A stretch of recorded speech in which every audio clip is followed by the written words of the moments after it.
अलीगढ़ में सीएम योगी आदित्यनाथ ने जनसभा में भरी हुंकार, कहा जो बेटी पर बनते खतरा उसका क्या राम नाम सत्य। यहां बोला कम रिजल्ट दिया जाता है ज्यादा। यूपी मदरसा एक्ट रद्द करने के फैसले पर सुप्रीम कोर्ट ने लगाई रोक, कहा 17 लाख छात्रों पर पड़ेगा असर, दूसरे स्कूल में ट्रांसफर करना नहीं होगा ठीक।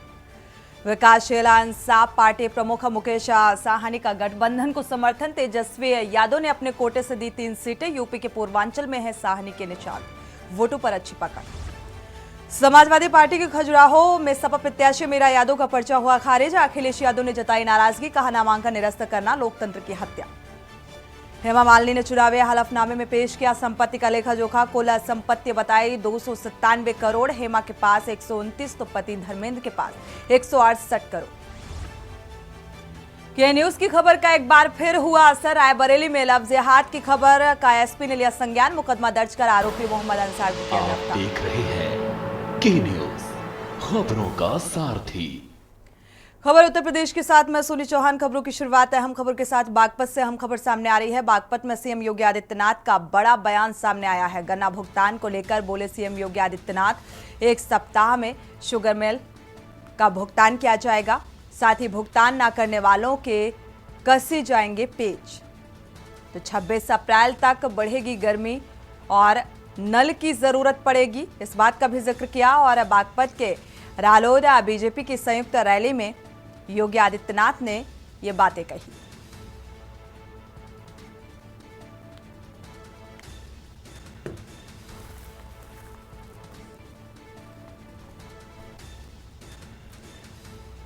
तो गन्ना भुगतान करने वालों को हिदायत फिलहाल देते हुए नजर आए।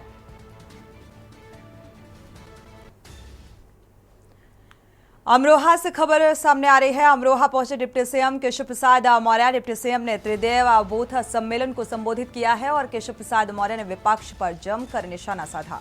कांग्रेस आईसीयू में पड़े एक्सपायरी डेट की तरह देश के गरीबों को लूटने वाले भ्रष्टाचारों की हवा खराब है और सपा के चाचा वोटर्स को धमका रहे हैं। केशव प्रसाद का ये बयान, राहुल गांधी और अखिलेश यादव का राजनीति का भविष्य खतरे में है, तो मेरा बूथ सबसे मजबूत बनाकर कार्य करना है। और अमरोहा के मोहन बैंक्वेट हॉल में बूथ सम्मेलन को संबोधित करने के दौरान ये बातें कही।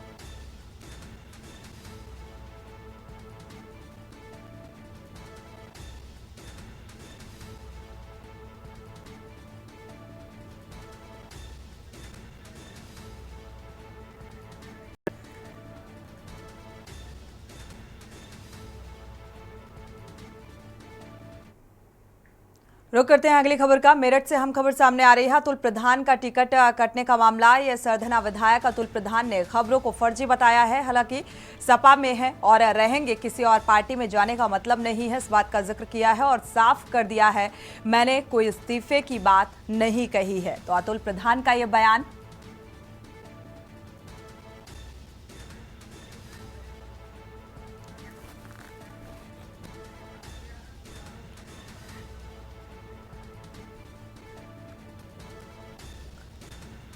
सरधना विधायक अतुल प्रधान ने खबरों को फिलहाल अफवाह बताया है, फर्जी बताया है और सपा में है, रहेंगे, इस बात का भी जिक्र किया।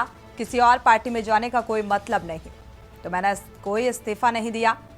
अतुल प्रधान का यह बयान, क्योंकि लगातार ये खबरें सामने आ रही थी कि अतुल प्रधान का टिकट काट दिया गया और इसको लेकर फिलहाल ये बयान सामने आ रहा है। मुरादाबाद से हम खबर सामने आ रही है। सपा प्रत्याशी और सिटी मजिस्ट्रेट के बीच बहस हुई है। सपा प्रत्याशी रुचिवेरा की पुलिस कर्मियों से बहस, जामा मस्जिद के बाहर लोगों से मिलने पहुंची थी और रुचिवेरा और सिटी मजिस्ट्रेट ने आचार संहिता का उल्लंघन, धार्मिक आयोजनों में बिना अनुमति के जाने पर नाराजगी जताई और जामा मस्जिद इलाके का पूरा ये मामला सामने आया।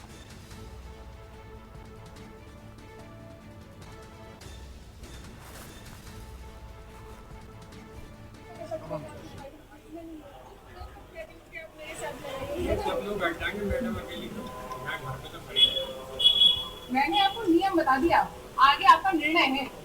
आचार संहिता का उल्लंघन है इनका यहाँ खड़े होना। यहाँ क्यों खड़ी है बिना अनुमति के? जनसंपर्क करने का कह रही कोई अनुमति लेने की जरूरत नहीं है। आचार संहिता आपको माननी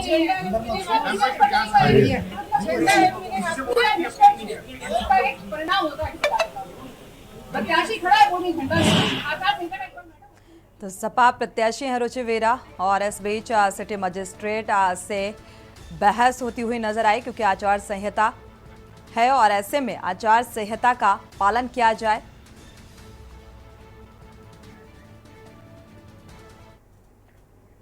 बरेली से अहम खबर सामने आ रही है। डंपरों पर ग्रामीणों का गुस्सा फूटा है। फैक्ट्रियों के लिए जो मिट्टी ले जाई जा रही थी, डंपरों पर यह गुस्सा, अवैध रूप से मिट्टी का खनन करने का आरोप लगाया गया है और मिट्टी के डंपर्स रोड का बुरा हाल कर देते हैं। बच्चों का स्कूल जाना भी अब दुश्वार हो गया है। एसडीएम आंवला से ग्रामीणों ने इस बात की शिकायत की। आंवला से आतरछेड़िया संपर्क मार्ग का ये पूरा मामला सामने आ रहा है।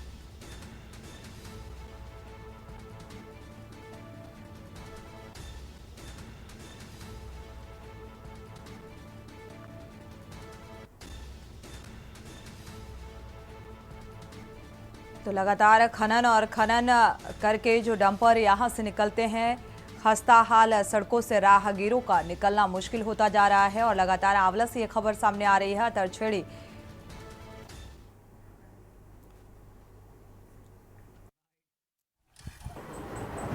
अतरछेड़ी से आंवला तक जो सड़क मार्ग है वो अवैध खनन करके जो खनन माफिया हैं वो लगातार रात में बड़े बड़े डंपरों से मान लो हैवी लोड करके निकालते हैं, जिससे सड़क जो है बिल्कुल ही गड्ढों में तब्दील हो गई है। धूल के गुब्बार उठते रहते हैं। अब जो आंवला से अतरछेड़ी मार्ग के लिए डरोपुर के निकट मसूतन फैक्ट्री में मिट्टी पड़ रही है, उसका अवैध खनन हो रहा है जेसीबी द्वारा और निकलने की इतनी असुविधा है कि रात में तो जा ही नहीं सकते हैं। 8 बजे के बाद कभी भी दुर्घटनाग्रस्त हो सकता है व्यक्ति। और इतनी मिट्टी है, सुबह को जाते हैं तो बिल्कुल मिट्टी में सराब और बिल्कुल कपड़े की दुर्दशा हो जाती है और कई घटनाएं हो चुकी हैं यहाँ पे।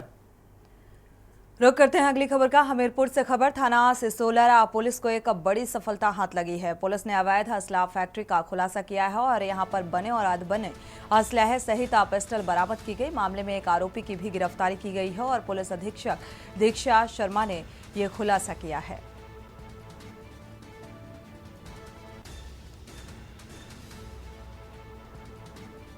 तो इस छापेमारी के दौरान बने और अधबने कई असलहे बरामद किए गए। एक आरोपी की गिरफ्तारी भी की गई है। आगे की कार्रवाई जारी।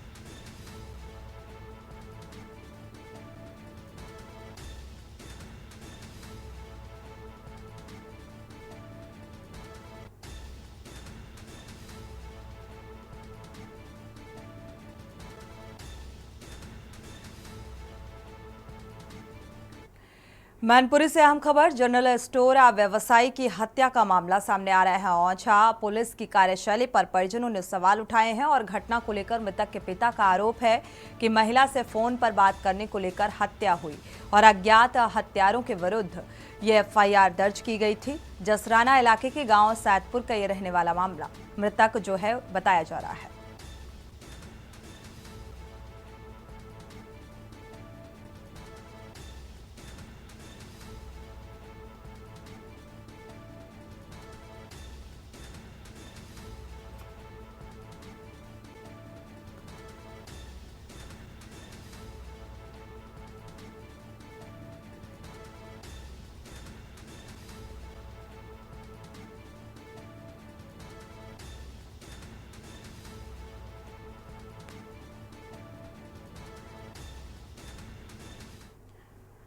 खबर चंदौली से सामने आ रही है। आग का गोला बना चलता रहा ट्रक। ड्राइवर और क्लीनर ने कूदकर किसी तरह अपनी जान बचाई। धू धू कर जला ट्रक का पिछला हिस्सा और ट्रक में आग लगने से अफरा तफरी का माहौल।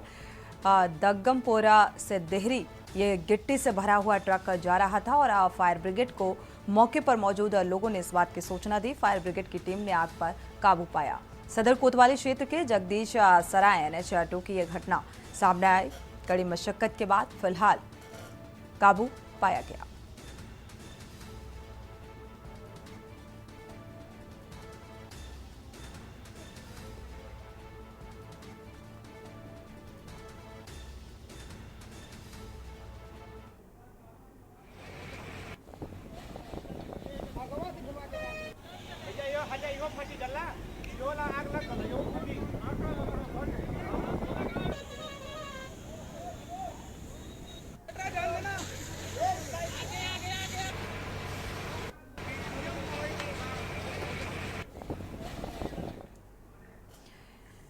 बढ़ते आगे, माफिया मुख्तार अंसारी के वकील की ओर से उनकी हत्या किए जाने का आरोप लगाते हुए एफआईआर दर्ज कराने के लिए बाराबंकी कोर्ट में दिए गए प्रार्थना पत्र पर सुनवाई हुई है और सुनवाई के दौरान सरकारी वकील ने मामला दर्ज नहीं किए जाने को लेकर एक आपत्ति पत्र दाखिल किया है, जबकि मुख्तार के वकील ने उसकी मौत के मामले में राज्य सरकार की ओर से दो तरह के बयान आने पर कोर्ट में अपनी बात रखते हुए एफआईआर दर्ज करने की मांग की है और कोर्ट ने अभियोजन और बचाव पक्षों की बहस सुनने के बाद मुख्तार अंसारी के वकील की ओर से दिए गए प्रार्थना पत्र को खारिज कर दिया है।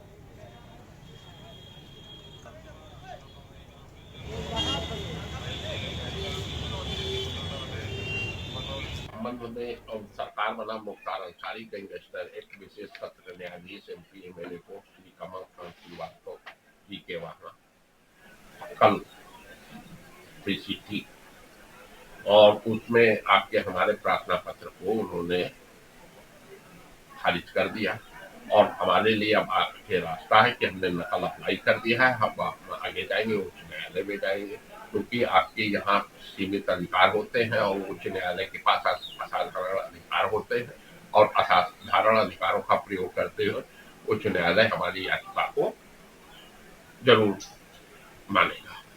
और उत्तर प्रदेश सरकार द्वारा जो ये ड्रामा किया जा रहा है, मुख्तार अंसारी की रहस्यमयी परिस्थितियों में मृत्यु हुई और उसकी जांच करने का आदेश मतलब प्रथम सूचना रिपोर्ट दर्ज कराकर की गई। फर्रुखाबाद से खबर है, जहां पर अजय कुमार के कपड़ा छपाई कारखाने में आग लगने से लाखों रुपए का कपड़ा जलकर राख हो गया और आग लगने की सूचना फायर ब्रिगेड को कारखाना मालिक ने दी। फायर ब्रिगेड कर्मचारियों ने 2 घंटे की कड़ी मेहनत के बाद आग पर काबू पाया। कारखाना मालिक का कहना है कि आग कैसे लगी इस बात की जानकारी नहीं हुई है, क्षति का आकलन किया जा रहा है। मामला कोतवाली फर्रुखाबाद के अंगूरी बाग का बताया जा रहा है।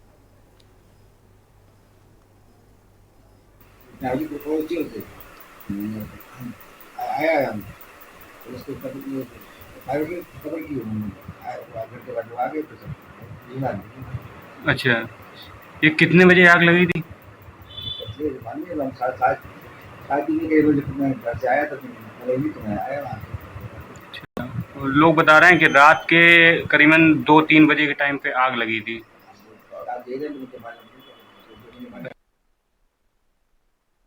का जहां बदायूं लोकसभा से बीजेपी और सपा प्रत्याशी के अलग अलग बयानों के वीडियो सामने आ रहे हैं, जो इन दिनों इलाके में चर्चा का विषय बने हुए हैं। हालांकि बीजेपी प्रवक्ता की ओर से इस बार सफाई भी सामने आ चुकी है और उन्होंने इस बात का खंडन भी किया है। दूसरी ओर सपा प्रत्याशी के वायरल वीडियो जो है वो पुराना बताया जा रहा है, लेकिन दोनों ही वीडियो में जो कहा जा रहा है इसके मायने निकाले जा रहे हैं। और बीजेपी के लोकसभा प्रत्याशी और स्टार प्रचारक दुर्विजय सिंह का एक वीडियो वायरल हो रहा है, जिसमें वो एक सभा में कह रहे हैं कि फायर मत करो।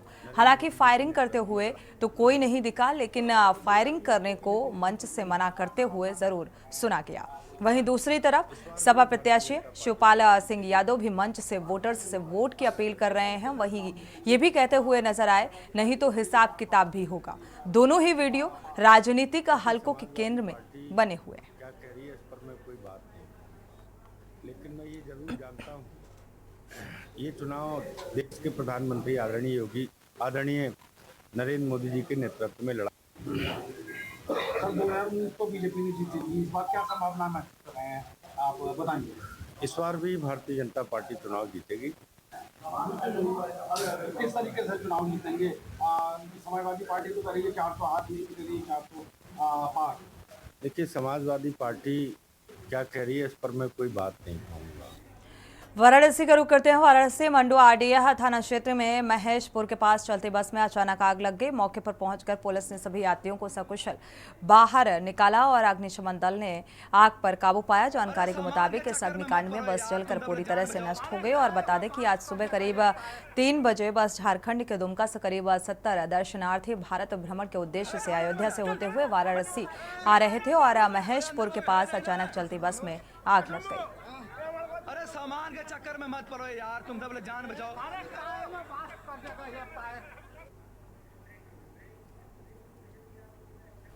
कहाँ जा रहे वाला? चल हट। अरे अंदर कोई है नहीं ना? हेलो अरे सामान के चक्कर में मत पड़ो यार, तुम तो बोले जान बचाओ।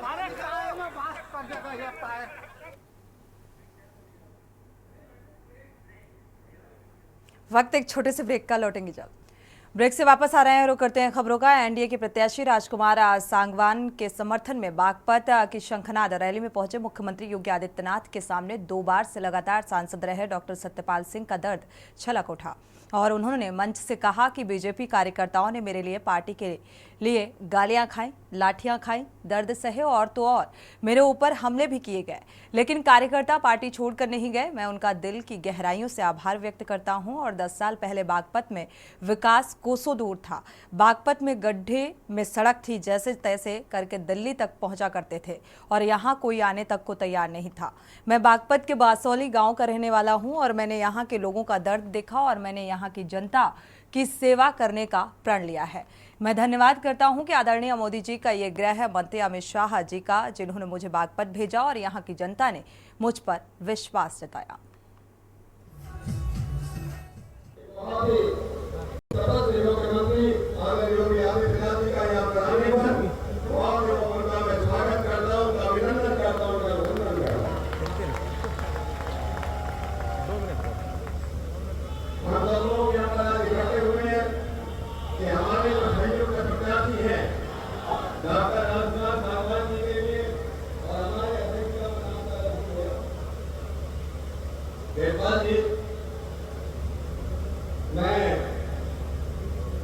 जितने भी हमारे साथी यहाँ पर आए हैं, मैं सबसे पहले बागपत की स्वतंत्र भूमि को प्रणाम करता हूँ।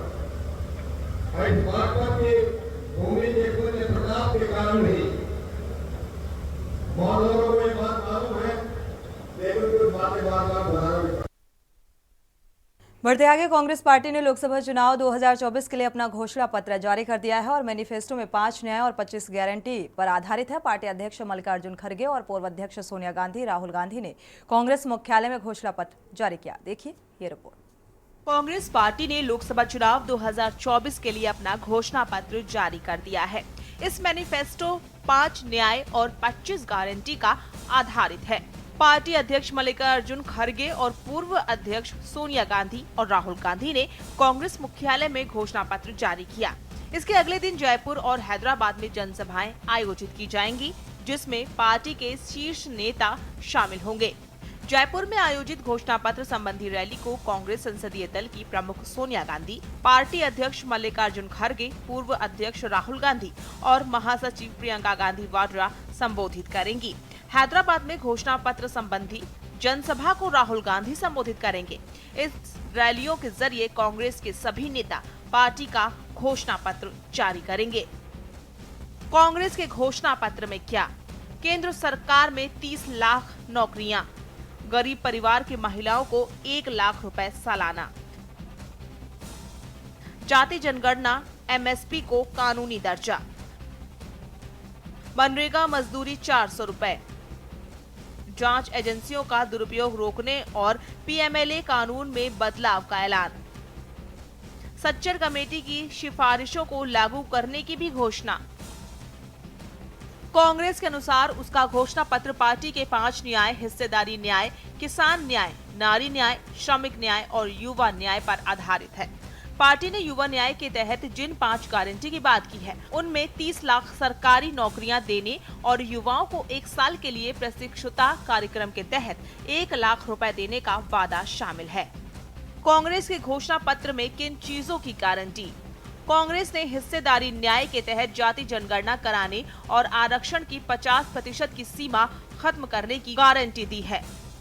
पार्टी ने किसान न्याय के तहत न्यूनतम समर्थन मूल्य को कानूनी दर्जा, कर्ज माफी आयोग के गठन तथा जीएसटी मुक्त खेती का वादा, श्रमिक न्याय के तहत मजदूरों को स्वास्थ्य का अधिकार, न्यूनतम मजदूरी 400 रुपए प्रतिदिन सुनिश्चित करने और शहरी रोजगार गारंटी का वादा, नारी न्याय के अंतर्गत महालक्ष्मी गारंटी के तहत गरीब परिवारों की महिलाओं को 1-1 लाख रुपए प्रति वर्ष देने का वादा।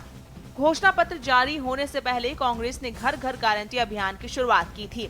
इस अभियान के तहत कांग्रेस कार्यकर्ता अगले कुछ हफ्तों तक पूरे भारत में 8 करोड़ परिवारों को ये गारंटी कार्ड बांटेंगे, जिन्हें 14 अलग अलग भाषाओं में छापा गया है। हर गारंटी कार्ड में मल्लिकार्जुन खड़गे और राहुल गांधी की ओर से घोषित किए गए 5 न्याय और 25 गारंटी की जानकारी दी गई है। डेस्क रिपोर्ट के न्यूज इंडिया। इसी के साथ बुलेटिन में फिलहाल बस इतना ही। आगे खबरों के लिए आप देखते रहिए के न्यूज इंडिया।